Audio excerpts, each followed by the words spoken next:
first thing we starting off though is with some FGC news.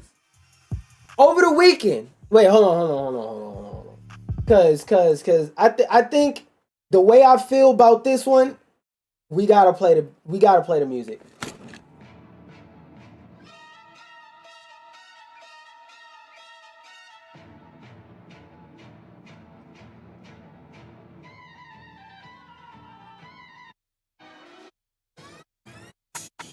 So tell me why. I'm scrolling on Zitter over the weekend. I see that 2XKO has a mode with all champions unlocked for like tournaments and stuff like that. Now you may look at this headline off rip and be like, oh, that's a good thing. So if people want to play in tournaments and stuff like that, they can just play the offline mode and they got all the characters. Yeah, that's a good thing. Read that back. 2XKO will have an offline mode with all the champions unlocked. Let me read that sentence again in case you're not picking up. Because I know the average reading level is of a middle schooler, 6th grade. It's dropped from 8th grade now to 6th grade. But let me repeat that. All champions unlocked. Now my first thought was all champions unlocked. So is that implying that in other modes, all champions wouldn't be unlocked? And I skimmed through this article a bit. And the answer is no. All champions are not unlocked. And I'm going to go to the quote. And I'm going to read it for you. Then I'm going to talk on my thoughts. Community tour. I know it can be a pain. And this is them talking about tournaments and stuff like that. I know it can be a pain to set up a whole bunch of setups during the tournament, which is true. I've set up a couple tournaments before I've been in tournaments. That shit is stressful. And God forbid, on something the level of like Defender North, Gommel, CEO, anything, Evo, gotta be stressful. And then God forbid, speaking of Gommel, God forbid it's a melee tournament. People in there, carrying them CRTs on their back, sticking their butt out like what are the tooties trying to make their ass look more appealing for niggas walking by. So yes, he is right on that. I know, and a lot of games do usually have tournament modes. Like even Mortal Kombat 11, I remember had one of my favorite compromises for when people are playing tournament versions of that game, where they have a bunch of preset character builds with different moves and stuff like that, so people don't have to sit there and make new builds. Pick one of the presets and call it a day, nigga. I know it can be a pain to set up a whole bunch of setups during the tournament. We don't want that to be really hard. We want you to be able to run a tournament without the internet, without having to jump through a bunch of hoops to unlock a bunch of champions. Multiverses could have learned from this. Multiverses could have learned from this. I had to say it again for the ones in the back that didn't hear that said huh just now. So here's what we're going to do. You're going to be able to play this game offline, which that's a good thing. I hope that's not a spoiler. Multiverses. But I don't have my talks about them. There's going to be a way for you as a tournament organizer to have all the champions unlocked without having to grind them out yourself. Let me cut the music off and reread that. Let me reread the highlighter part of the screen.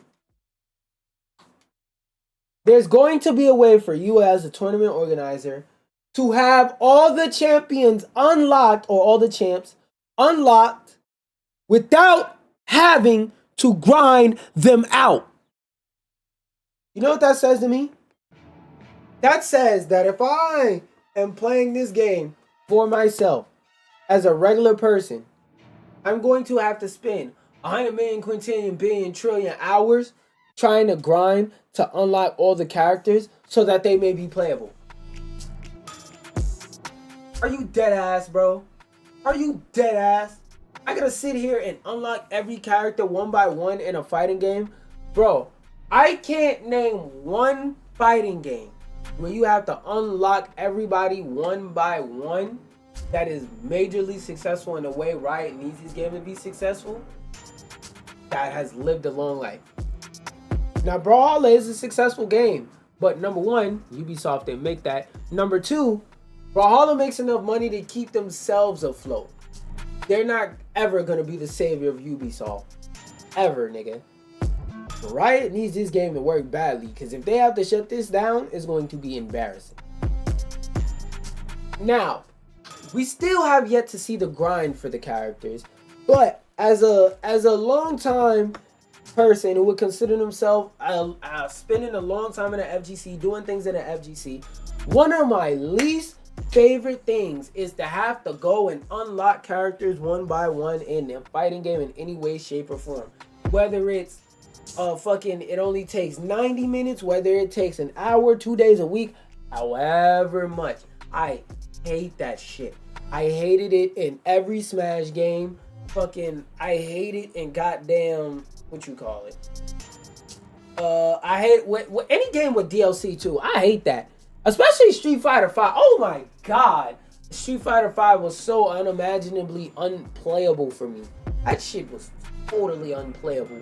Because for me, personally, like when I play Street Fighter 5, I don't just want to play as the one same character all the time. Like, yes, I'll have a main, but I want to play other characters too. I want to try other characters on the cast, even if I end up playing them once or twice for like 3 matches to see if I like them. I still want to try the character out. But with Street Fighter, they gave you like 5 characters at the start, and I don't know how much, if they ever change the system, fix it later on down the line, because I stopped giving a fuck. Even when I got the arcade edition for free, they made it so that you got like 5 or 6 characters for free or some shit like that. And then it was at one point something like 10 characters you had to pay for to unlock. And I was like, gang, really, nigga? I get less than half the cast and I gotta pay for or grind heavy to unlock the rest, which makes them basically pay DLC. I was like, nah, fuck out of here. Like, I don't like DLC, period. It's very rare I could justify buying a DLC. Because like for something like Elden Ring, even though I hate that game, I fuck with the decisions From Software makes in relation to that game. Shadow of the Erdtree is a $40 DLC. That shit is borderline a whole new game. And then even if you didn't buy Elden Ring beforehand, soon after they had a bundle where you could buy Elden Ring and Shadow of the Erdtree at a discounted price. I can't get mad at stuff at DLC like that, because it's like, yo, $40 for another 100 hours on a game that could already, you could spend 500 hours on the game and still not know half of the shit in the game. I may not like Elden Ring, but that's a fucking amazing value proposition. And by the way, in this case, why it's reasonable to measure this game's quality by hours is because all of those hours are meaningful. You're not running around in circles doing dumb shit. Like, yes, you do need to grind and stuff like that, but all of those hours are filled with what Elden Ring niggas would call fun and interesting gameplay. Now, I disagree with that personally. Fuck Elden Ring. If we're not talking about Night Rain, fuck Elden Ring. But niggas that love Elden Ring fucking love that game, and they love all of their hours, and then Shadow of the Erdtree on top of that, they double love that. So I'm just saying, it's not a DLC like that, valid value proposition. This game, by the way, this game they said is going to launch with 10 characters. So you're telling me that you're launching a game with 10 characters and some of the characters are going to be locked? So that means if this game has 10 characters and they only give you, let's say, 5 characters to play at the start, that means 5 characters in this game are going to be not only locked behind potentially a paywall, they're going to be locked behind a grind wall. You're not even going to be able to learn the game with half the fucking cast. And then, remember, they said you got to grind to unlock this. So it's like, yo, we got to grind to unlock over half the cast of this game? Nigga, do you not know how fighting games work? That is how to kill a fighting game 1-on-1. force me to unlock the fucking cast, even if it is just for single players. Like, I understand you're coming after the competitive community and the competitive crowd with this game, and you want to make sure that you're not neglecting them. And then also there's a simple controls thing that you're doing to try and bring more people into the genre.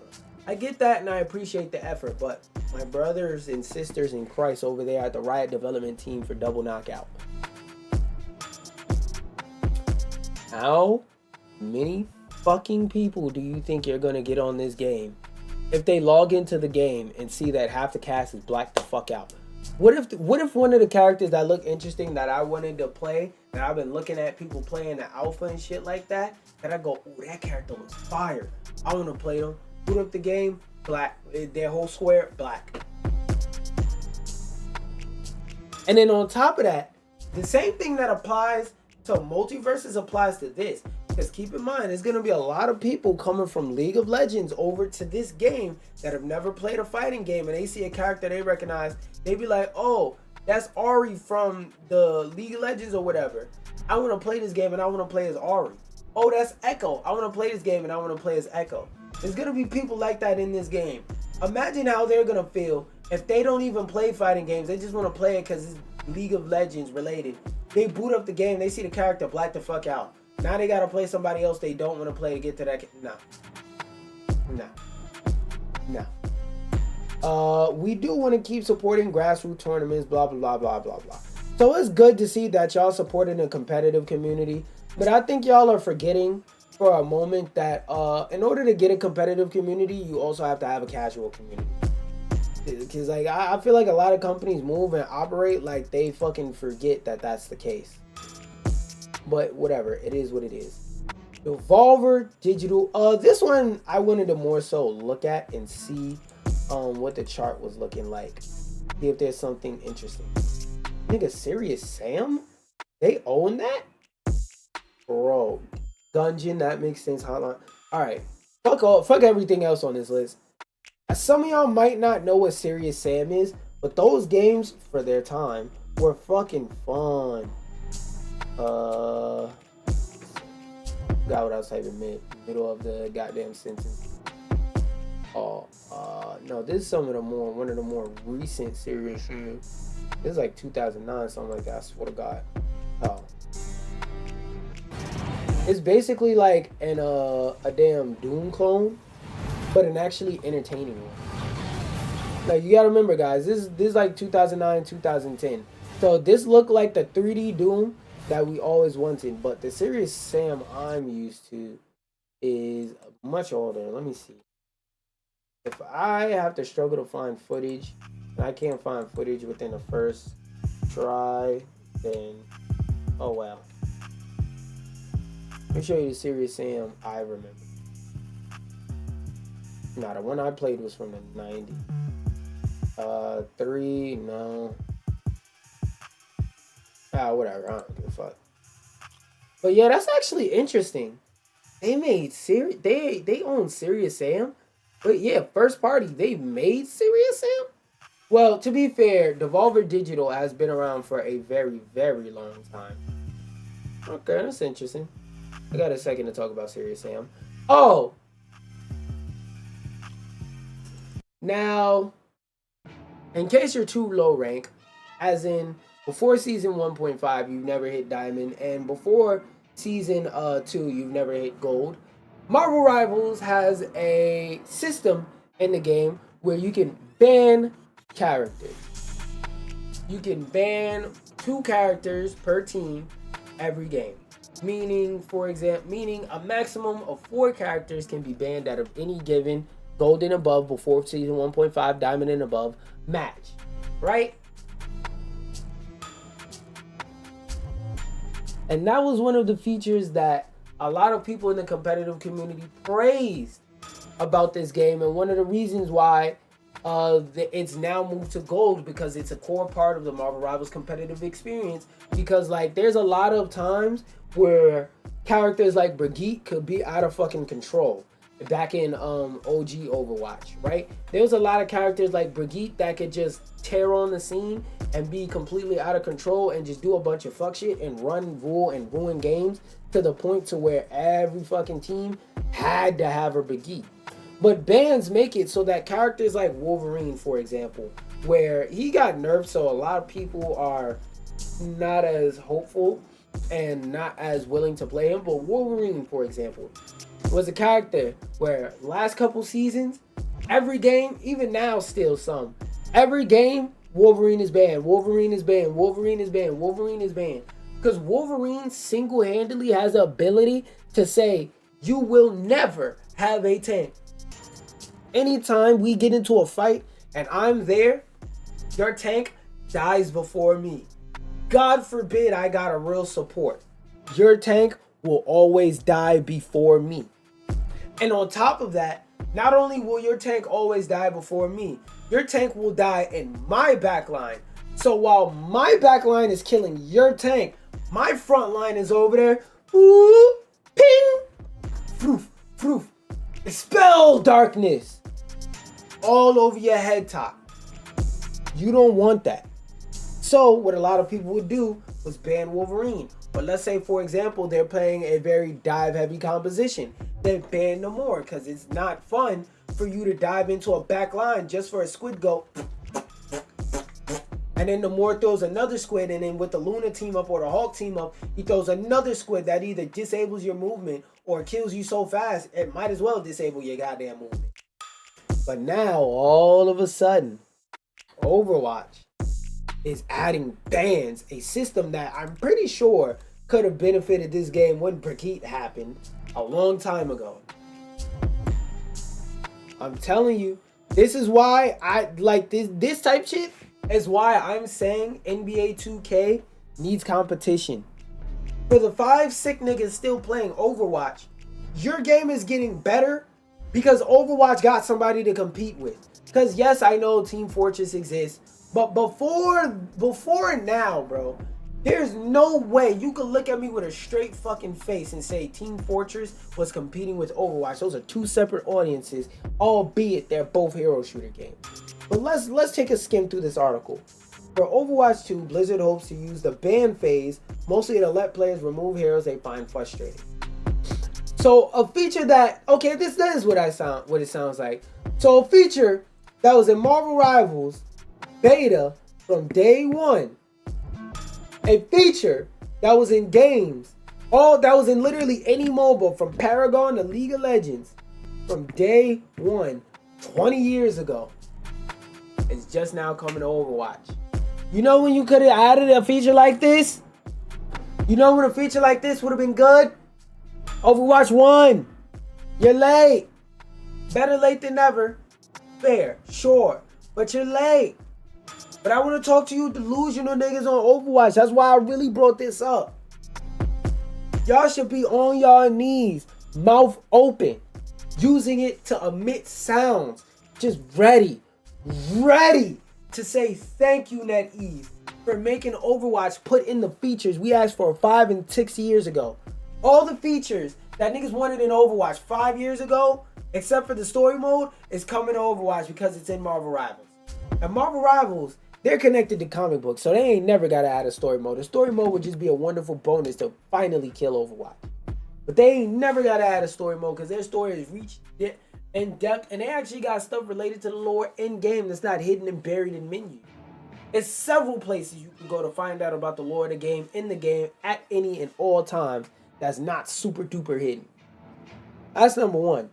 Number two, I'm past number two. But another thing is, again, your game needed competition.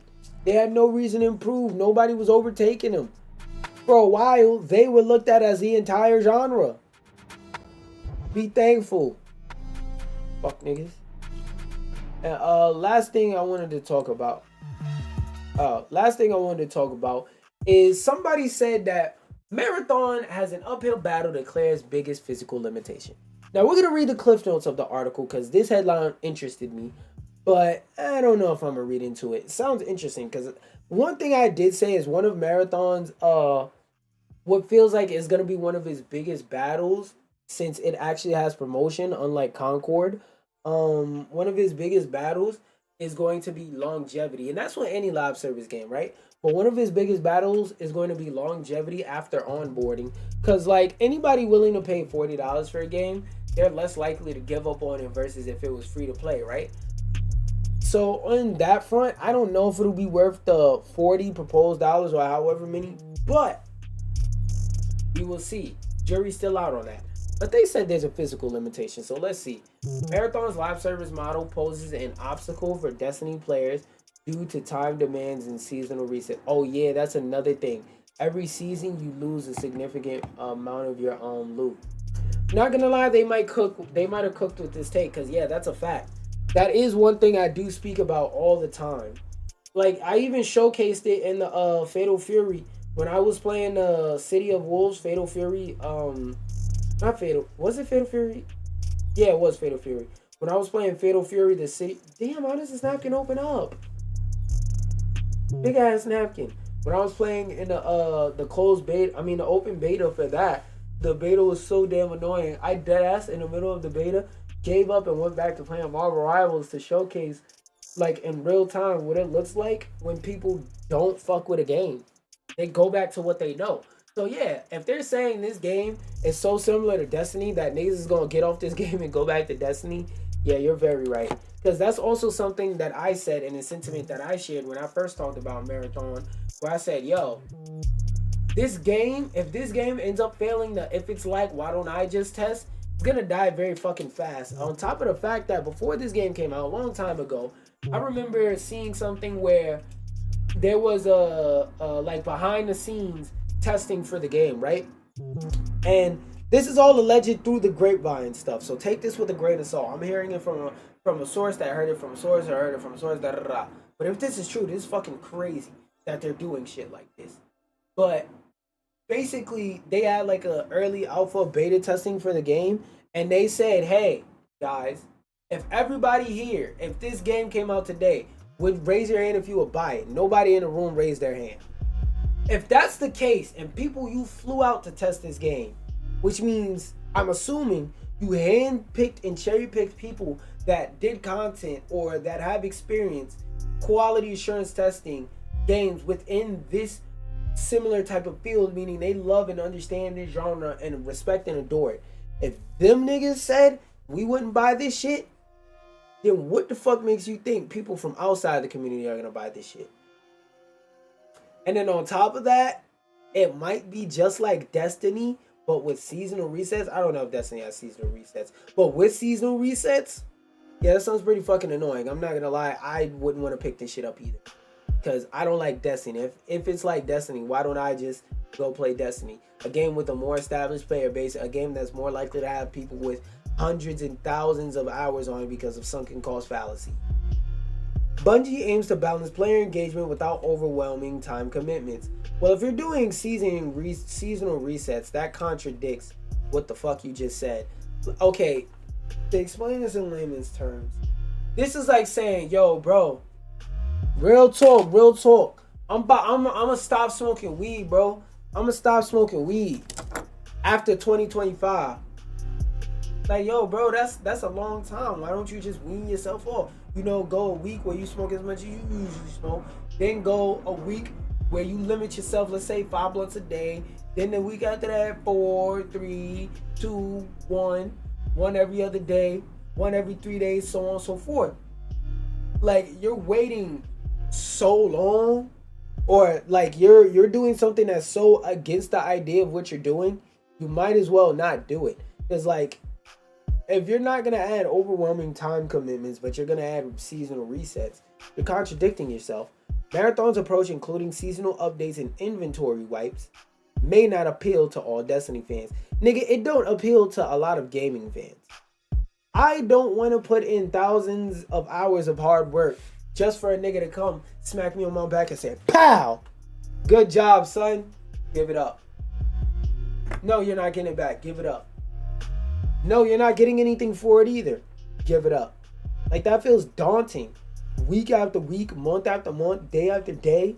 And like, I understand the reason for seasonal resets, just to be clear. The idea is it's supposed to make it so that no one person or group of individuals can become so overwhelmingly powerful that nobody can play the game. I understand why it exists balance wise. But it's also one of those things where it's like, this is a lose-lose situation because niggas is constantly going to be losing their hard work, but nobody will ever have anything to build up to mostly. Again, the game is not out, so I'm just going off the details I know from previous trailers and articles and things like that. This game seems like it's going to have a fucking struggle and a half to get on, and we already got them foaming at the mouth, go woke, go broke niggas all over this game's head top because they didn't make characters in the game that they could jerk off to and not jerk off to. It is what it is, bro. It is what it is. And for those of y'all in the stream, that's becoming my outro for videos at this point. But for those of y'all in the stream watching live, give me a couple minutes because I also gotta turn on the YouTube stream as well as the regular stream and whatnot. But yeah, just be ready to hit reload.